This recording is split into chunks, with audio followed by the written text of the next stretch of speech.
أولادنا مش امتداد لينا ولا أبدا مكان لتحقيق أحلامنا وطموحاتنا اللي احنا ما قدرناش نحققها، ولا هم حتى فرصتنا التانية عشان نعوض اللي احنا اتحرمنا منه في طفولتنا فيهم، ولا هم معيار بالنسبة لنا أبدا عشان نقيس نجاحنا وفشلنا كأب أو أم أو كبني آدم.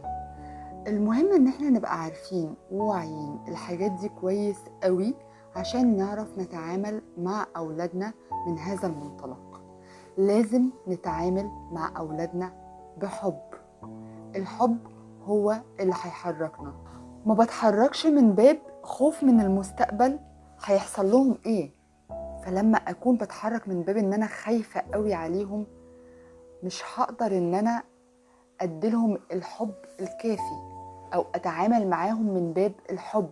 واوعوا تتحركوا من باب الألم، ان انتوا تكونوا حاسين بألم في طفولتكم فبتحاولوا ان انتوا تعوضوه او تلاقوه في ولادكم.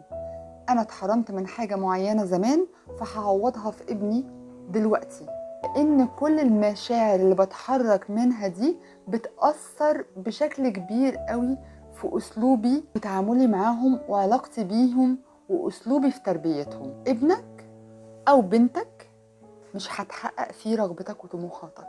لو تعاملنا من باب الحب اكيد هيفرق كتير في التعامل، وان انتوا تفهموا بعض وتوصلوا لنقطة تلاقي كويسة وتفرزوا أبناء وبنات سويين نفسياً.